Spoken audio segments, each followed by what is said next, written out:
27-10 for the King in Lebronto. He's speaking with Mike Media. LeBron, you've been in so many of these games, and it happens every night in the league. A team gets up big, especially with the threes increase, and the other team kind of cuts into it. How do you mentally try to keep a team focused so there isn't slippage in a situation like that? Just keep executing. Get timely shots, keep executing. That's what we did down the stretch. All those plays, Rui ends up with the ball in the corner. That was from you. There was a swing. I think you gave it to Austin before D'Lo's three. Is that just simple execution? You're waiting for the double to come. Can you take us through those scenarios? We have the ability to have 5 threats on the floor at one time, and if the defense shifts, then we make the extra pass, and that was a byproduct of that. I was able to hit Rui the first one on 3, then D'Lo was able to hit him. I was able to drive, kick the AR on the baseline pass, swing to D'Lo. That's all execution. You said that you cut story, you turned the page from the year before. But that said, how important was it the last few days, how this team responds to put itself in its best position to win after this 2 losses? Yeah, I've got an opportunity to get on the floor, get some practice in, really dive in on the film, see the things that we were not doing well in those 2 games, the regression that we had, and today we took 2 steps forward, so that's a good sign for our ball club. This is about Carl the team that say over the summer. What about that time made an impression on you, and why did you choose yesterday as the time to make an endorsement? Well, I was going to do it the day of the game in Cleveland, but I didn't want it to overshadow, the whole hoopla of me and Bronny going back home. That's when I planned on doing it. So I figured yesterday would be a good day. Everything was kind of silent, and I wanted to make sure that it's seen, heard with force. Having a daughter, having a wife, having a mother, and things of that nature, what she believes in when it comes to women's rights, when it comes to the future, with my kids and where I see our country should be. I feel like that endorsement is only right as it is. Come on, man. You guys know me. I damn sure won't go the other way. What did your experience in 2020 with having a vote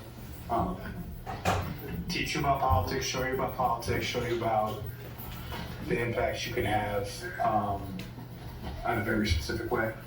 It all started with, the shut up and dribble, thing, obviously.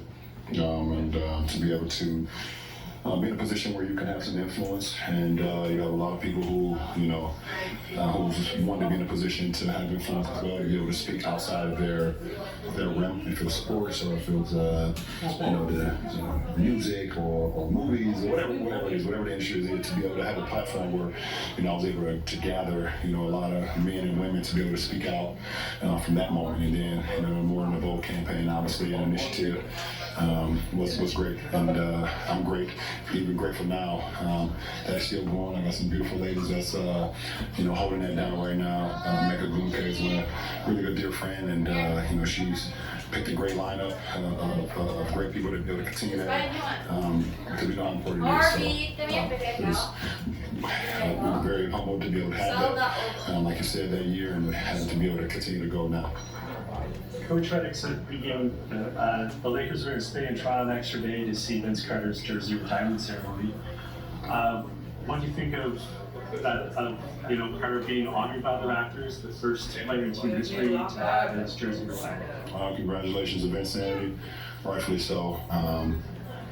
It makes all the sense in the world, what he's done for this franchise, the impact he had in this community, the way he changed how basketball is looked at in Canada itself, obviously Toronto, well deserved. What did you stop in a Raptors uniform?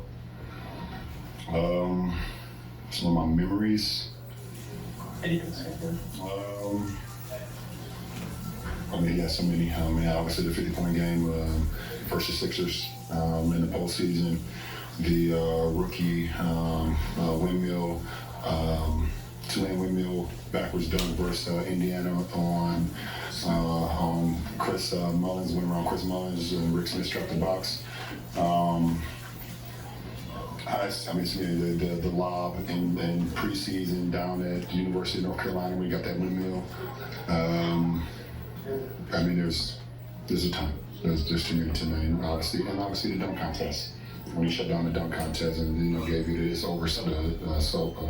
signal. So he has a lot. Last question. Well, you know, where the Raptors have a number of rookies on the floor against you at various times, and are you kind of aware of some maybe the impact you have when some of these guys are playing you the first time, and are they growing up watching you? Does it work to your advantage a little bit? Not in the moment, because the only thing I'm worried about is how I can make the right decision, the right play in that possession. So no, and in the moment I'm not. You know, I've always just played the game of how the game, you know, what's in front of me, and not try to get caught up in, you know, if I was an inspiration to somebody. Unless it's like talked about before the game, you know. I remember what's the kid in Memphis? Gigi Jackson, yeah. So Gigi did that interview last year before we played. There were moments on the court, and a speedy recovery to him too. I hate that he's not playing right now. Big fan of his, but there was a couple times on the court that I was like, okay, yeah. Some of these kids play with Bronny. No, of course, Jacoby Walker. Yeah, he's the same class as Bronny. So you know, I knew that for sure. You know, I watched him at Baylor, honestly, and you know, so. And I watch all levels of basketball, so I know a lot of these kids as well. Thanks, Brian.